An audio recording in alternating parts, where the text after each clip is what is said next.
नमस्कार, स्वागत है आपका जस्ट इंडिया में और मैं हूं आपके साथ मुस्कान। कोरोना काल में लोगों की सेवा करने वाले डॉक्टरों को जस्ट इंडिया और माइक्रोन द्वारा सम्मानित करने का सिलसिला जारी है। सोशल डिस्टेंसिंग को देखते हुए अलग अलग चरण में यह कार्यक्रम रखा गया है।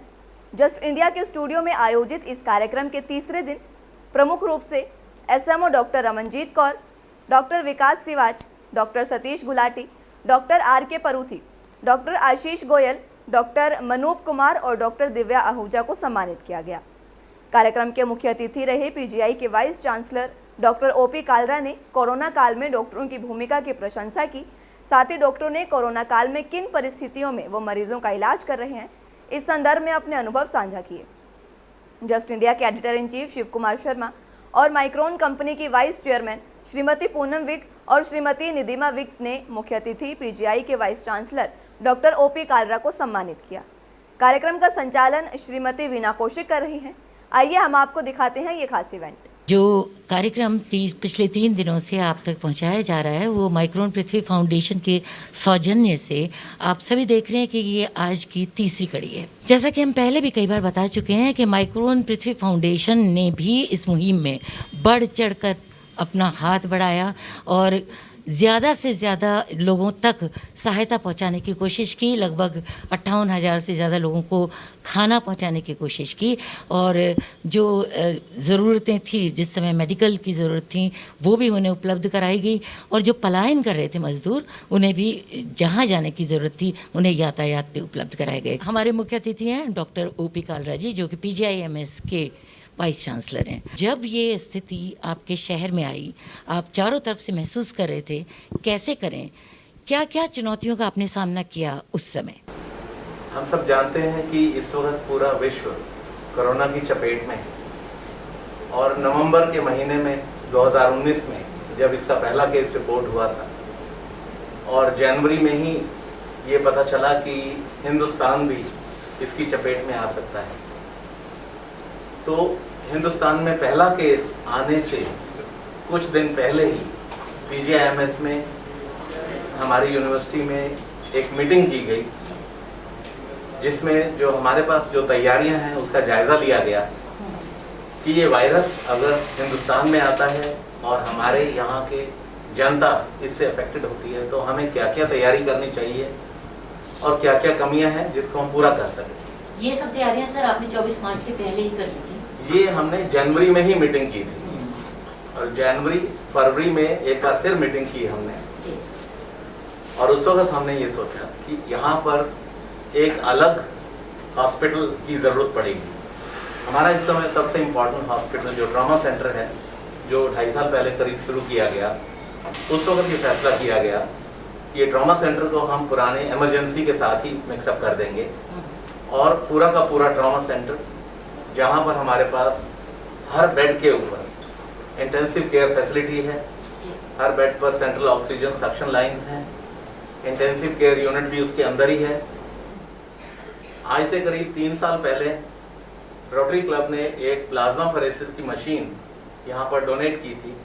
उस समय उसकी कॉस्ट 18 लाख रुपया थी और हमने उसके मशीन के अंदर तुरंत प्लाज्मा डोनेशन के लिए भी इंतजाम कर दिया, जिसकी वजह से PGIMS में पहला प्लाज्मा बैंक शुरू किया गया। इसके अलावा जो भी डॉक्टर्स की ड्यूटी या उनकी ट्रेनिंग की आवश्यकता थी, हमने लेक्चर थिएटर में अपने डॉक्टर्स, नर्सेज, पैरामेडिकल स्टाफ सभी की ट्रेनिंग की कि मास्क के लिए क्या क्या आवश्यकता है, PPE के लिए क्या आवश्यकता है और सारी दवाइयों का इंतजाम उसी स्टेज पे ही किया गया। हमारे जो इस कार्यक्रम के संयोजक हैं, हमारे साथ में जुड़े हुए हैं, हमारे स्पॉन्सर हैं, श्रीमती निदिमा विक से बात करते हैं, जो कि ट्रेजरर हैं माइक्रोन पृथ्वी फाउंडेशन में। निदिमा, आप बिल्कुल एक युवा वर्ग से ताल्लुक़ रखती हैं। आपके मन में तो कई भय थे उस समय।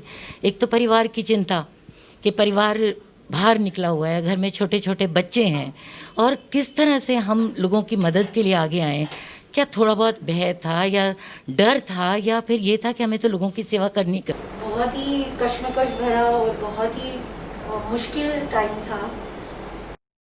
हमारी ये फाउंडेशन 2017 से हम इसमें सोशल वर्क कर रहे हैं और जब से हम इस कोरोना काल में एंटर हुए, तब से हमारे अंदर वो कम्युनिटी सर्विस का एक जज्बा आ रहा और हम पॉजिटिव रहे कि हमसे बेस्ट हो सकेगा, हम ज़रूर बाहर निकलेंगे तो और लोगों की हेल्प करेंगे जहाँ तक हम कर सकते हैं। इस टाइम में हमारी फैक्ट्री भी ऑपरेशनल नहीं थी और मतलब एकदम से ही सब कुछ जैसे बंद सा हो गया, माइंड में भी बहुत कंफ्यूजन थी, लेकिन एडमिनिस्ट्रेशन की हेल्प से और अपने पॉजिटिव एटीट्यूड के साथ हमने कोशिश करी कि हम हर जगह जहाँ पे भी जो रिक्वायरमेंट थी खाने की, पहले हम खाना खुद कुक करके भी भेजते रहे, लोगों के घरों तक भी खाना पहुँचाया, माइग्रेंट वर्कर्स की भी पूरी सपोर्ट करी जी, उनको राशन दाल जो भी उनकी रिक्वायरमेंट थी खाने की, जो एक बहुत बड़ी समस्या बन गया था खाने के ऊपर। उसके ऊपर हमने पूरा एक प्रोजेक्ट बनाया और हमने उसके ऊपर वर्क किया। फिर जिन संस्थाओं को हम सपोर्ट कर रहे थे, अनाथ आश्रम वगैरह, जो भी बेचारे परेशान हो रहे थे इस कोरोना काल में, उनको भी हमने सपोर्ट किया, उनकी भी जो सोशल वर्क हम कर रहे थे उसको हमने कहीं रोका नहीं। मैं सब डॉक्टर्स को भी थैंक यू बोलना चाहूँगी, thank you to doctor Kalra and Raman ji, because आप लोग जो गवर्नमेंट की तरफ से हमको इतना सपोर्ट कर रहे हैं। आज अगर हम सब कॉन्फिडेंटली वापस अनलॉक होके घूम रहे हैं, इज बिकॉज कि हम लोगों को आप सबका सपोर्ट है और हमें कॉन्फिडेंस है दैट सब कुछ ठीक रहेगा।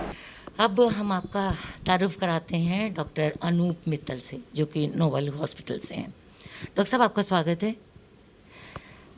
आपका हॉस्पिटल तो दिल्ली बाईपास पे है, काफ़ी बड़ा हॉस्पिटल है, क्योंकि सरकार की हिदायतें थी, कुछ समय के लिए कर्फ्यू का माहौल था, लेकिन पेशेंट नहीं जानते थे कर्फ्यू है, उनकी बीमारी नहीं जानती थी कि कर्फ्यू है। उस समय आपने कैसे बाहर निकल के आगे बढ़ के अपने मरीजों को संभाला? सब मीडिया के माध्यम से, बाकी लोगों के स्टाफ के माध्यम से धीरे धीरे उन सब में ये अवेयरनेस आई है। अगर हम देखें तो अब बहुत से पेशेंट्स समझदार हो गए हैं, वो अननेसेसरी जब तक उन्हें कोई परेशानी ना हो, कोई इमरजेंसी ना हो, वो नॉर्मली भीड़ को बचाने की कोशिश कर रहे हैं। दूसरी जो सबसे इम्पोर्टेंट चीज़ वो देखने में मिली है, मैक्सिमम लोग अब मास्क का प्रयोग कर रहे हैं। नॉर्मली जब पेशेंट्स आते थे, जब शुरू में कोरोना शुरू हुआ था, जब यहाँ पे रोहतक में केसेस कम थे, तब वो नॉर्मली बिना मास्क के आने की कोशिश करते थे, और अगर उनको कोई बाहर कोई गार्ड अगर रोकने की कोशिश भी करता था तो वो उस समय को वो एक तरह से ऑफेंस मानते थे, ये हमारे क्यों रोक कर रहे थे। लेकिन अब आप देखें तो बहुत अवेयरनेस हमारी मीडिया की वजह से है कि लोग आते हैं मास्क के लिए, वो कोशिश करते हैं कि सोशल डिस्टेंसिंग का पालन कर पाए। जब वो एंटर करते हैं तो वो स्पेसिफिकली सैनिटाइजेशन के लिए सैनिटाइजर मांगते हैं कि हमें सैनिटाइजर दीजिए। तो ये एक इम्पॉर्टेंट चेंज देखने को हमें मिला है, जिसका मेन श्रेय मीडिया और सारी अवेयरनेस को जाता है। और अब हम बात करते हैं हमारे ऑक्सीजन हॉस्पिटल से आए हैं डॉक्टर आशीष गोयल जी। डॉक्टर साहब, आपका हॉस्पिटल शहर के बीचों बीच है और चारों तरफ से गांव के भी लोग आते हैं, शहर के भी लोग आते हैं, और शुरू में डर ज़्यादा था, घबराहट उससे भी ज़्यादा थी, परेशानी आप लोगों की भी थी, क्योंकि आप लोगों को भी शायद इजाज़त नहीं थी बाहर निकलने की। नई बीमारी का पता ही नहीं था कि क्या करना है, क्या निकलना है, क्या नहीं निकलना। बट हम लकी रहे इस शहर के अंदर कि शहर में डिस्ट्रिक्ट एडमिनिस्ट्रेशन ने बहुत सपोर्ट किया। हम उससे ज़्यादा लकी हैं कि हमारे पास PGIMS है, जो कुछ भी होगा सब PGIMS हमें संभाल लेगा। उसके बाद और भी ज़्यादा लकी हैं कि हमारे सोशल ऑर्गेनाइजेशन इतनी अच्छी हैं यहाँ पे, कितना सपोर्ट करती हैं हर लेवल पे, कि अब आप देख ही रहे कि हम बैठे हैं यहाँ पे सब इस बारे में बात कर पा रहे हैं, क्योंकि माइक्रोन वाले हमें सब इनवाइट भी किए हैं और बात भी कर रहे हैं, सब चीज़ें। तो इन सब सपोर्ट के चलते उस टाइम वो टाइम भी निकल गया। बाहर निकलना मुश्किल था, घर से निकलते तो बच्चे बोलते थे कि आप पापा क्यों जा रहे हो, आप मत जाओ, OPD में मत जाओ। बट वो सब टाइम इसी धुन में, इसी सेवा की वजह से, इसी और लोगों के सेवा भाव की वजह से वो टाइम निकल गया, एंड बिल्कुल निकल गया। अब 6 महीने बाद हम कम से कम अब ये कह सकते हैं कि हमें बहुत कुछ पता है इस बीमारी के बारे में, और अब पहले से चीज़ें बेहतर हो गई हैं, इलाज बेहतर हो गए हैं, लोग समझ गए हैं, मीडिया ने बहुत ज़्यादा सहयोग किया, लोगों में अवेयरनेस लेके आए। तो IMA में बहुत जितने हमारे सारे डॉक्टर्स हैं IMA के, सबने मैक्सिमम कोशिश की है करने की, लोगों को सपोर्ट करने की, लोगों को हेल्प करने की। अपनी OPDs को छोड़ के फ़ोन्स पे सब हेल्प करते हैं। मतलब बहुत मतलब इन अ वे हमारी जीत इसमें ये रही सारी इस डिजीज़ में कि सबने अपने लेवल पे कंट्रीब्यूट किया है। अब हमारे बीच में है बाल रोग विशेषज्ञ डॉक्टर दिव्या आहूजा। ये भी गॉड नर्सिंग होम में बाबरा मोहल्ले में अपना क्लिनिक चला रही हैं और इनका जो समय था वो बहुत ज़्यादा, जैसे कहते हैं, सेंसिटिव वक्त था। जिस बच्चे ने इस दुनिया में आना है, माँ की गोदी में किलकारियाँ भरनी हैं, वो तो निश्चित था और चारों तरफ से खुद भी घिरे हुए थे कि हम किस तरह से उस स्थिति को संभालें। तो डॉक्टर दिव्या, आपने शहर से जाके बिल्कुल बीचों बीच रोहतक में अपने जो क्लिनिक को किस तरह संभाला उन दिनों? 22 मार्च को जब डिक्लेयर हुआ कि लॉकडाउन है, तो वो बहुत ही स्केरी समय था। हर बंदे को डर था कि कहीं मुझे कोरोना ना हो जाए। वो घर से बाहर निकलने के लिए तैयार नहीं था।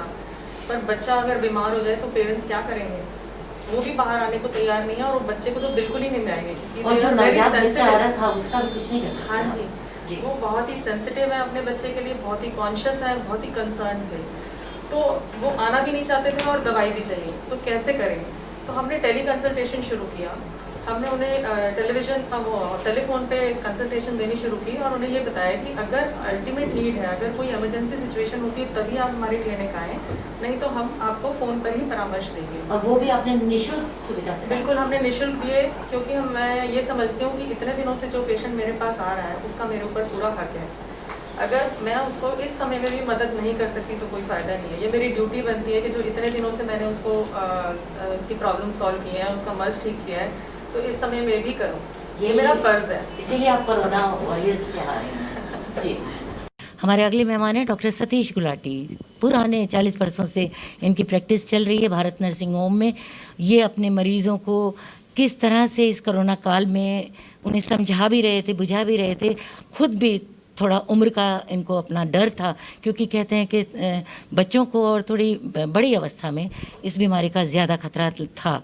लेकिन इसके बावजूद हम डॉक्टर हमारी मैडम गुलाटी हैं वो भी और डॉक्टर सतीश गुलाटी भी दोनों किस तरह से सेवा कर रहे थे, उसके बारे में डॉक्टर साहब से जानना चाहेंगे। हमने कभी भी नर्सिंग होम अपना बंद नहीं किया है, ये बिल्कुल सच्ची बात है। और हमने जो भी हमारे पास रोगी आए हैं, चाहे जिस तरह के पेशेंट आए, हमने टैकल किया है। जिनको भेजना था हमने उनको भेजा है। कोरोना टेस्ट कराने के उनके पॉजिटिव भी आए हैं, उनको प्रॉपर जगह पे भेजा गया है। और इस कोरोना पीरियड में हमने अपनी तरफ से और IMA की तरफ से जो योगदान दिया है, कुछ तो डॉक्टर आशीष ने बताया है। बाकी मैं ये कहना चाहता हूँ कि सबसे पहले, जैसे डॉक्टर कालरा ने कहा कि इन्होंने मीटिंग करी थी जनवरी में, सबसे पहले 5 डॉक्टर हम शहर के IMA के हमारे को CMO साहब ने बुलाया था और तब उन्होंने ये बताया था कि ऐसे ऐसे होएगा। हमें तो ये ड्रीम लगता था, ये कैसे रोहतक में होएगा, कहाँ से ये शुरू हुआ, रोहतक में पहुँच जाएगा। We could not imagine but it has occurred. So पर हम तब भी सतर्क थे और हमने जैसे भी था, हमने जब ये शुरू हुआ सिविल हॉस्पिटल में हमने सबसे पहले सैनिटाइज़र मशीन प्रोवाइड करी और हमने जो है IMA के मेंबर्स ने मास्क इकट्ठे करे। हमने सड़कों पर मास्क भी डिस्ट्रीब्यूट करे हैं, बाकियों को भी मास्क दिए हैं। हमने ये जो किट है एंटीजन टेस्ट, ये हमने प्रोवाइड किया IMA की तरफ से, जो सेंटर सेक्टर 3 में खुला है वहाँ पर हमने प्रोवाइड किए। तो हमारा ये सारा योगदान एक किस्म का मिक्स सा है, पर्सनल भी है और एसोसिएशन का भी है। इसमें मीडिया ने भी हमारे को सहयोग दिया है, एसोसिएशन ने भी सहयोग दिया, इन्होंने हमारे को सहायता किया है। ये सारी बातें बहुत ज़रूरी है सबको जागरूक करने के लिए, सबको बताने के लिए। तो हमारे अगले मेहमान हैं हमारे deputy civil surgeon Ramanjeet Kaur हमारे बीच हैं। बिल्कुल एक युवा डॉक्टर हैं और पूरी तरह से इन्होंने अपने कर्तव्य का निष्ठा से पालन किया है। इनके पास बहुत सारे सरकारी आंकड़े हैं जिससे कि आपका जो अंदर का भय है ना, वो भी शायद कुछ निकल जाए। नवंबर से ही ये तैयारी चल रही थी।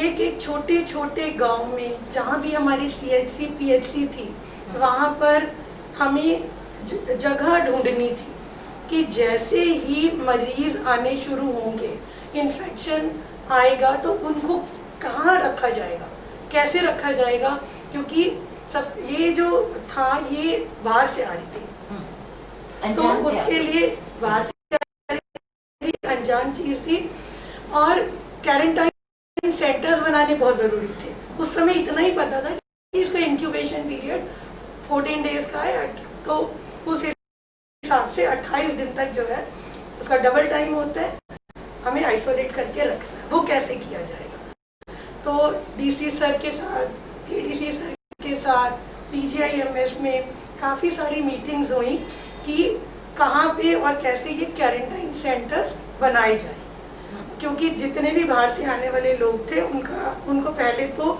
आइसोलेट ही करना था ताकि ये बीमारी ना फैले। उसके बाद था कि कैसे, क्योंकि लोगों में इतना ज़्यादा डर था और उसमें हमारे खुद के हेल्थ केयर वर्कर्स भी आते थे, डॉक्टर्स भी आते हैं, सबको डर लगता है कि खुद का बचाव भी हो जाए और काम भी हो जाए, ऐसे कैसे किया जाए।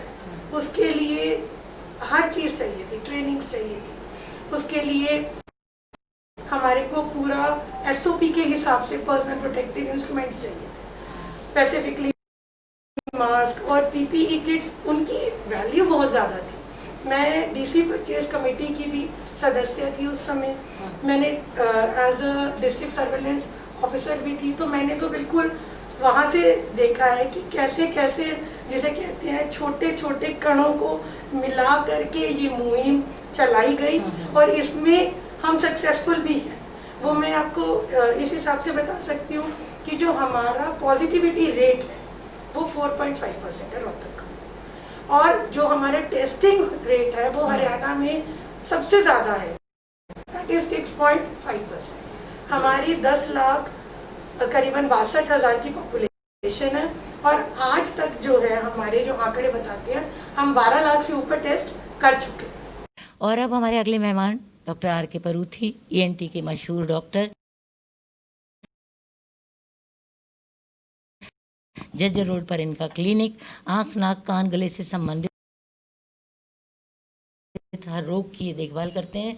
और ये जो कोरोना था ये भी कहीं ना कहीं गले को सता रहा था, कहीं कान में भी दर्द कर रहा था। डॉक्टर साहब से जानेंगे कि वो जो समय था उस समय जो गले में प्रॉब्लम्स लेके आते थे, पहले तो वही आपको देखना था कहीं ये कोरोना पेशेंट तो नहीं था।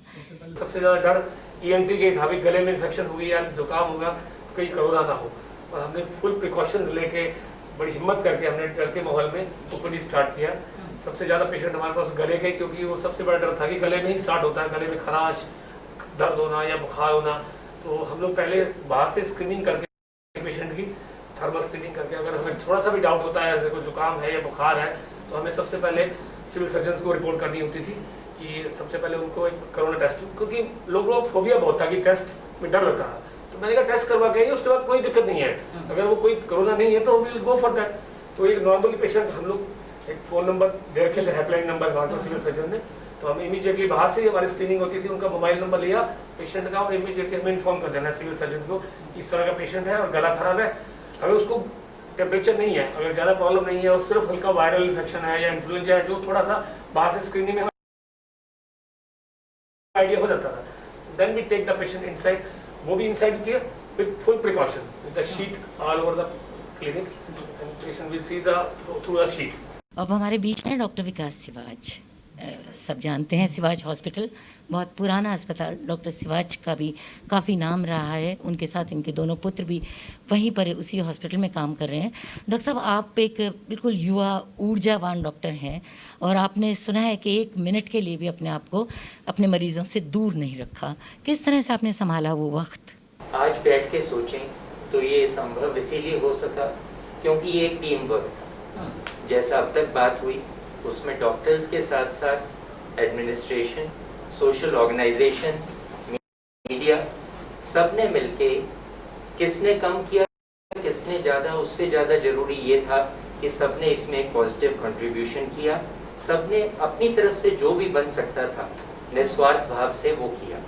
और शायद इसीलिए जो आंकड़े डॉक्टर रमनजीत ने दिए हैं, जो डॉक्टर कालरा ने हमें बताया है, वो हम कॉन्फिडेंस से और एक गर्व के साथ ये कह सकते हैं कि रोहतक का सारे स्टेटिस्टिक पूरे देश में या पूरे विश्व में सबसे बेहतर है। मेरे को थोड़ी सी जो चिंता आजकल होती है कि शायद हम पब्लिक में देखें, मार्केट में देखें तो हम ज़रूरत से ज़्यादा रिलैक्स हो गए हैं। युवा वर्ग जिनको ये लगता है कि हाँ उनकी इम्यूनिटी ठीक है, उनको नहीं हो सकता। मैं घर जाता हूँ, मुझे अपने आप में कोरोना होने से ज़्यादा डर ये है कि मेरे कारण मेरे माता पिता को ना हो जाए। उनकी एज भी ज़्यादा है, वो घर में रहते हैं, तो मैं तो शायद एज अ कैरियर मैं उसकी मेरी इम्यूनिटी उसको क्रॉस कर लेगी, उससे बाहर निकल जाएगी। लेकिन हमें हमेशा ये सोच के चलना चाहिए कि बचाव हमें इसलिए नहीं रखना कि सिर्फ हम अपने आप को बचाना चाहते हैं। हमसे दूसरे जो इन्फेक्ट हो सकते हैं, जिसमें हमारे परिवार के हमारे प्रियजन भी हो सकते हैं, उनको सोचते हुए हमेशा हमें एहतियात रखनी चाहिए। एक दूसरे को इस चीज़ के लिए कहना कि जी आप या तो थोड़ा सा डिस्टेंस रखें या मास्क पहन के रखें, इसमें आज के टाइम में कोई बुराई नहीं है। तो life has to go on, सबने काम करने हैं लेकिन इन एहतियात के साथ करने हैं, क्योंकि नहीं तो अभी तक जो हम कह रहे हैं रिजल्ट स्टैटिस्टिक्स बहुत अच्छे हैं, ये ना हो कि हमारी लापरवाही से एक बार फिर से एक सेकंड पीक आए जिससे हमें नुकसान। ये हमारे दर्शकों के लिए बहुत बड़ी सूचना है और आप अब तक जान गए होंगे PGIMS मुस्तैद, सारे इंतजामात चाक चौबंद हैं, डरने की ज़रूरत नहीं है और सिर्फ सतर्कता ही बरतना बहुत ज़रूरी है।